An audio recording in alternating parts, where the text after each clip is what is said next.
GAU-8 Avenger, our 30mm cannon. You see it's got 7 barrels there, can hold about 1,150 rounds.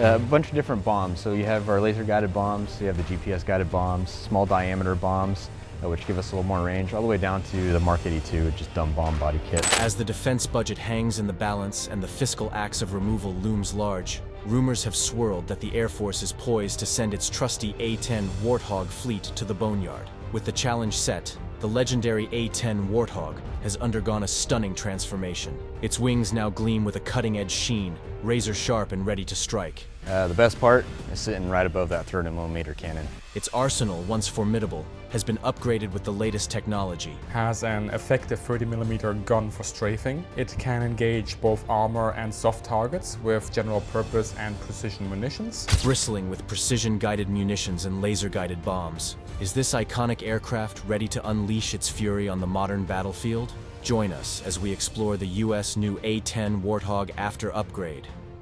The A-10 Warthog, a rare breed. The Fairchild Republic. A-10 Thunderbolt II is a single-seat, twin-turbofan, straight-wing, subsonic attack aircraft developed by the Fairchild Republic for the United States Air Force. In service since 1977, it is named after the Republic P-47 Thunderbolt, but is commonly referred to as the Warthog, or simply Hog. The A-10 was designed to provide close air support to ground troops by attacking enemy armored vehicles, tanks, and other ground forces. It is the only production-built aircraft designed solely for close air support to have served with the American Air Force. Its secondary mission is to direct other aircraft in attacks on ground targets, a role called Forward Air Controller Airborne. Aircraft used primarily in this role are designated A-10. The A-10 was intended to improve on the performance and firepower of the Douglas A-1 Skyraider. The Thunderbolt II's airframe was designed around the high-power 30mm GAU-8 Avenger rotary autocannon. The airframe was designed for durability, with measures such as 1,200 pounds of titanium armor to protect the cockpit and aircraft systems,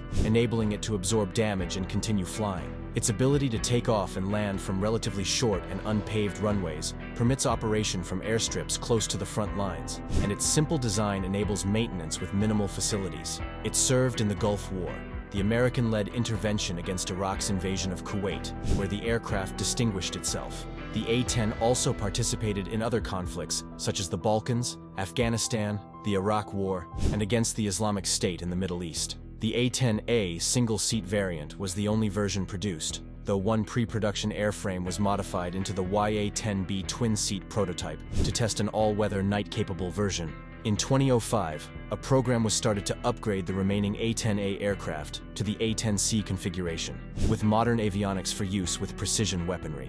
The American Air Force had stated the Lockheed Martin F-35 Lightning II would replace the A-10 as it entered service, but this remains highly contentious within the American Air Force and in political circles. The American Air Force gained congressional permission to start retiring A-10s in 2023, but further retirements were paused until the American Air Force could demonstrate that the A-10's close air support capabilities could be replaced. A-10 Warthog, the veteran warhorse. The first unit to receive the A-10 was the 355th Tactical Training Wing, based at Davis-Monthan Air Force Base, Arizona, in March 1976. The first unit to achieve full combat readiness was the 354th Tactical Fighter Wing at Myrtle Beach Air Force Base, South Carolina, in October 1977. A-10 deployments followed at bases both at home and abroad, including England Air Force Base, Louisiana, Eielson Air Force Base, Alaska, Osan Air Base, South Korea, and Royal Air Force Bentwaters and Royal Air Force Woodbridge, England. The 81st Tactical Fighter Wing of Royal Air Force Bentwaters and Royal Air Force Woodbridge operated rotating detachments of A-10s at 4 bases in Germany, known as Forward Operating Locations: Leipheim, Sembach Air Base, Nürvenich Air Base, and Royal Air Force Allhorn. A-10s were initially an unwelcome addition to many in the American Air Force. Most pilots did not want to switch to it as fighter pilots traditionally favored speed and appearance. In 1987, many A-10s were shifted to the Forward Air Control role and redesignated OA-10. In the Forward Air Control role, the OA-10 is typically equipped with up to 6 pods of 70mm Hydra rockets, usually with smoke or white phosphorus warheads used for target marking. OA-10s are physically unchanged and remain fully combat capable, despite the redesignation. The 23rd Tactical Fighter Wing's A-10s were deployed to Bridgetown, Barbados during Operation Urgent Fury, the 1983 American invasion of Grenada. They provided air cover for the American Marine Corps landing on the island of Carriacou in late October 1983, but did not fire weapons as no resistance was met. The A-10 was used in combat for the first time during the Gulf War in 1991, with 132 being deployed. A-10s shot down 2 Iraqi helicopters with the GAU-8 cannon.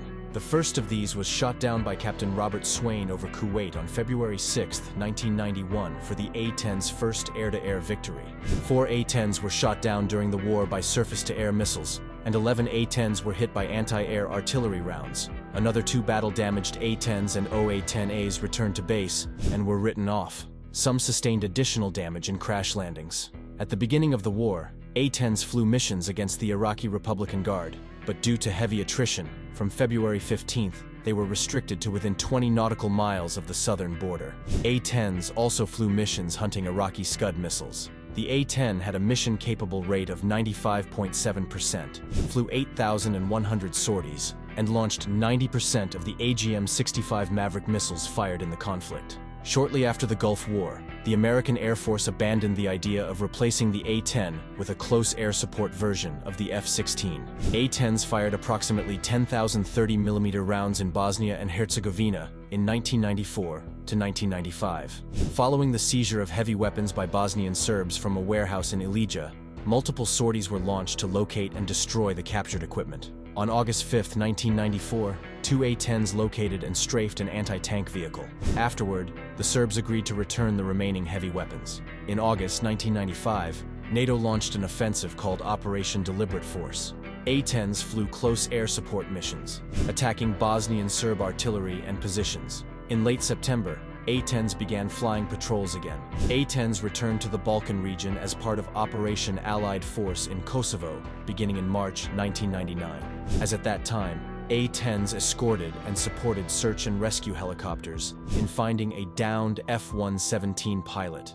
The A-10s were deployed to support search and rescue missions, but gradually received more ground attack missions. The A-10's first successful attack in Operation Allied Force happened on April 6, 1999. A-10s remained in action until the end of combat in June 1999. During the 2001 invasion of Afghanistan, A-10s did not initially take part. Beginning in March 2002, A-10 squadrons were deployed to Pakistan and Bagram Air Base, Afghanistan for the campaign against Taliban and Al-Qaeda, known as Operation Anaconda. Afterwards, they remained in-country, fighting Taliban and Al-Qaeda remnants. Operation Iraqi Freedom began on March 20, 2003. 60 OA-10s and A-10s took part in early combat. United States Air Force's Central Command issued Operation Iraqi Freedom, by the numbers, a declassified report about the aerial campaign in the conflict on April 30, 2003. During the initial invasion of Iraq, A-10s had a mission-capable rate of 85% and fired over 300,000 rounds of 30mm ammunition. The type also flew 32 missions to airdrop propaganda leaflets. A single A-10 was shot down near Baghdad International Airport by Iraqi fire late in the campaign. On September 2007, the A-10C with the Precision Engagement upgrade reached initial operating capability.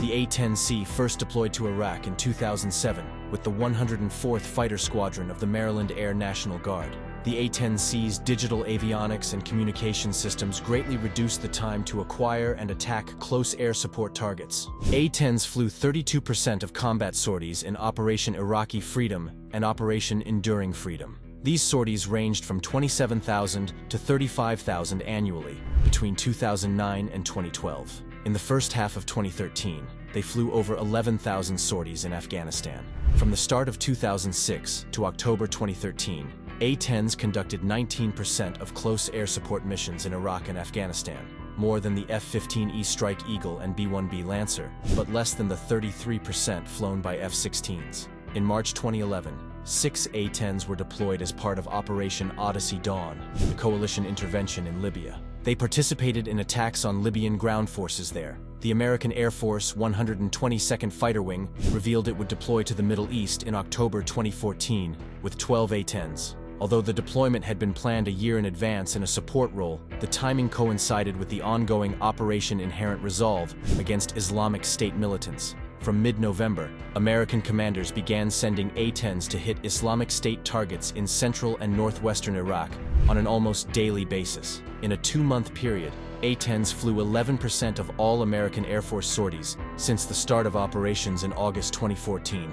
On November 15, 2015, 2 days after the Islamic State attacks in Paris, A-10s and AC-130s destroyed a convoy of over 100 Islamic State-operated oil tanker trucks in Syria as part of an intensification of the American-led intervention against Islamic State called Operation Tidal Wave 2 in an attempt to stop oil smuggling as a source of funds for the group. The A-10 was involved in the killing of 35 Afghan civilians from 2010 to 2015, more than any other U.S. military aircraft. Massive upgrades for classic A-10 Warthog. The focus is on ensuring that the A-10C can operate effectively in the increasingly sophisticated electronic and cyber warfare environments. The A-10C Thunderbolt II, a mainstay of the United States Air Force's close air support fleet, is undergoing significant upgrades to ensure its effectiveness in future conflicts. This venerable aircraft, known affectionately as the Warthog, has been a critical asset for ground support missions due to its durability, firepower, and precision. The A-10C is receiving a suite of enhancements aimed at modernizing its capabilities. These upgrades include improved avionics, weapons systems, and survivability features. The focus is on ensuring that the A-10C can operate effectively in the increasingly sophisticated electronic and cyber warfare environments expected in future battles. A key component of the A-10C's upgrade is the integration of new weapons systems. This includes the addition of advanced precision-guided munitions and updated targeting pods, which will enhance the aircraft's ability to engage moving targets with greater accuracy. The upgrades will also allow the A-10C to better support ground forces in complex, contested environments. The A-10C's avionics and communication systems are being overhauled to improve interoperability with other United States and Allied forces. This includes the implementation of modern data links and communication networks, enabling the Warthog to share real-time battlefield information with ground troops and other assets in the theater of operations. Given the A-10C's role in close air support, survivability enhancements are a critical aspect of its upgrade. The aircraft is receiving improved armor and defensive systems to protect against ground-based anti-aircraft threats. These improvements will ensure that the A-10C can continue to operate effectively in high-threat environments, providing crucial support to ground forces. The ongoing upgrades are part of a broader effort to extend the service life of the A-10C fleet well into the future. Despite discussions about its retirement, the Air Force has committed to keeping the Warthog operational due to its unique capabilities and the vital role it plays in supporting ground operations. The enhancements will ensure that the A-10C remains a formidable asset in the United States military's arsenal for years to come. Alongside the physical upgrades to the aircraft, the A-10C program is also focusing on advanced training and simulation systems for pilots. These systems are designed to prepare A-10C pilots for the complexities of modern warfare, including operations in contested airspaces and coordination with other air and ground assets. The goal is to maintain the highest levels of readiness and effectiveness for A-10C crews. The upgraded A-10C Thunderbolt II is expected to continue its global deployment, supporting United States and Allied operations wherever needed. Its adaptability for the future fight ensures that it will remain an essential tool in the military's close air support and ground attack missions, capable of delivering decisive firepower in support of ground forces engaged in combat. The A-10C Thunderbolt II's comprehensive upgrade program highlights the United States Air Force's commitment to maintaining this iconic aircraft's capabilities in the face of evolving global threats. By adapting the Warthog for future conflicts, the Air Force ensures that it will continue to provide unmatched close air support, safeguarding ground troops, and contributing to mission success in operations around the world.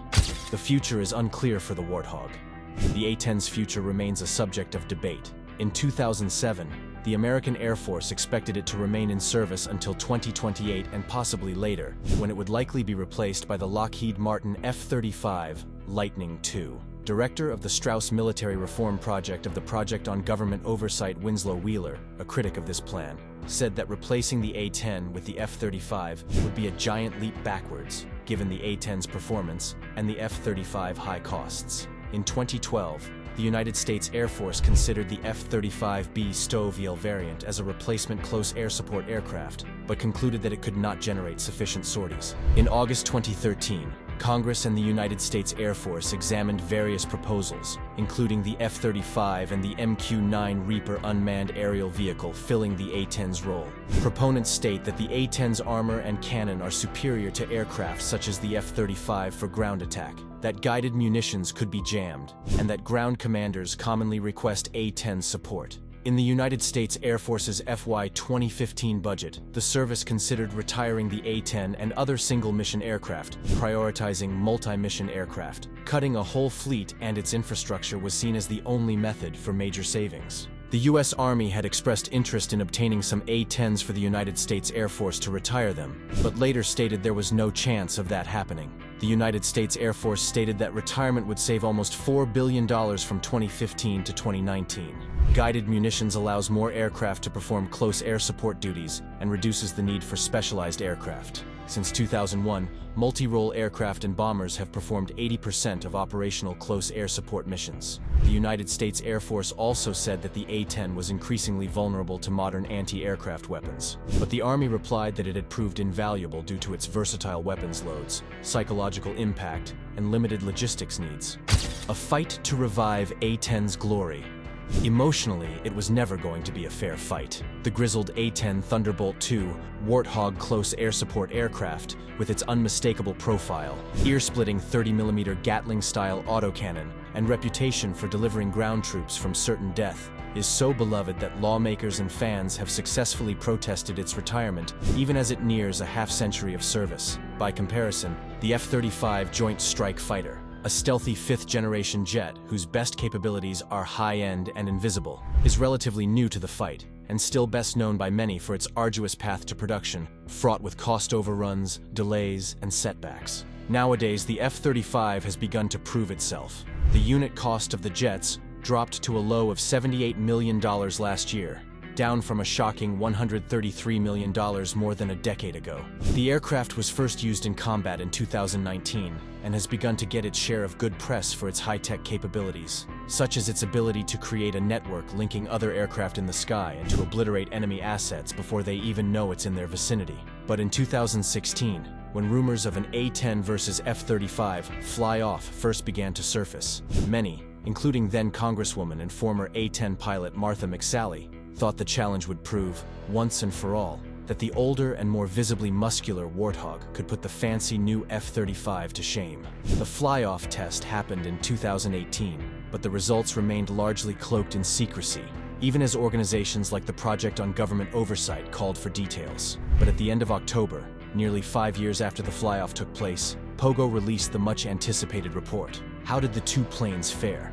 Pogo's own analysis highlights the F-35's failure to dominate in all categories, as some believed a fifth-generation aircraft would. The results were apparently not what the Air Force's leaders expected, because they fought to hide them completely for years. The released report is heavily redacted. Still, the information they did release does not paint a very positive picture of the F-35's ability to fill the highly critical role the A-10 has performed capably in the United States' last 3 major ground wars. The organization added that the newly released information raises fresh concerns about Congress's pending plan to approve the retirement of 42 A-10s in fiscal 2024, a decision they are making in an information vacuum since the report has not been widely circulated. The organization received the previously classified report, which was completed in 2022, after taking the Pentagon to court over its initial refusal to release the information. While large swaths of the report remain redacted, the Pentagon's Director of Operational Test and Evaluation summarizes the outcome with a number of qualifiers. The comparison test was adequate to compare the mission effectiveness of 2 very different aircraft in a limited set of operationally representative, permissive and medium-threat contested environments.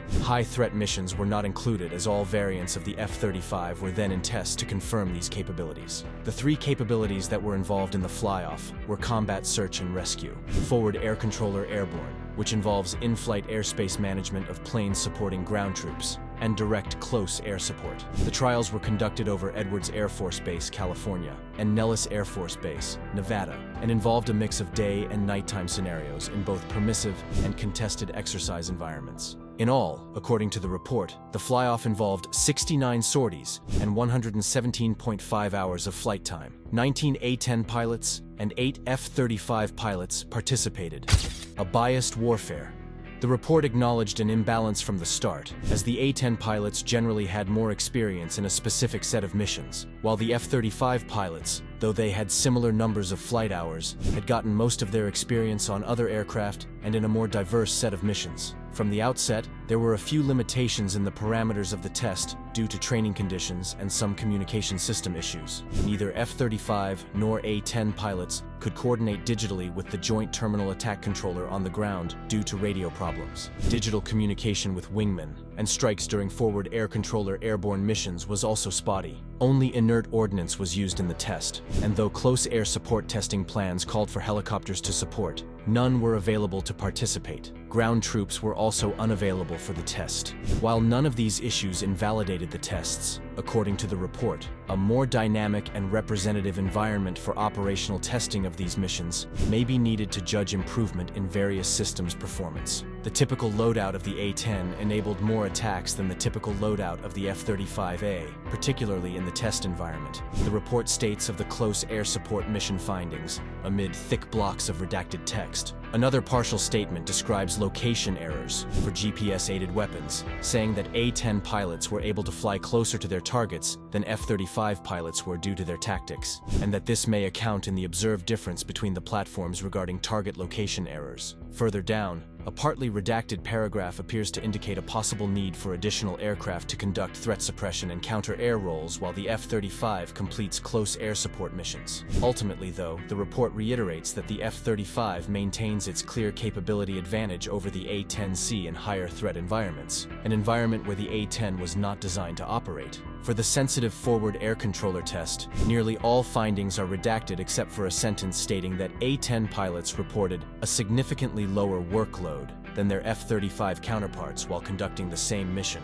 In combat search and rescue, the report states that pilots of both aircraft found they would perform best if operating together to combine the strengths of both platforms. Recommendations for the F-35 following the fly-offs are completely redacted from the report, although the introduction hints at some of the takeaways. Pentagon head weapons tester Nicholas Gorton wrote in that intro that the F-35 Joint Program Office should work with the Air Force and F-35 maker Lockheed Martin to fix the Joint Strike Fighter's gun and shore up digital communications, video data link capability, and the ability of the plane to work in concert with fourth-generation aircraft. A partial sentence from the same intro appears to share a telling takeaway, that F-35s had to conduct more sorties than A-10s did to accomplish the same mission objectives. Even with the limited data available, Pogo's senior defense policy fellow Dan Grazier wrote in his analysis of the report that the test revealed a lack of serious interest in comparing the two aircraft in combat-like conditions. The lack of ground troops in the close air support exercise, he said,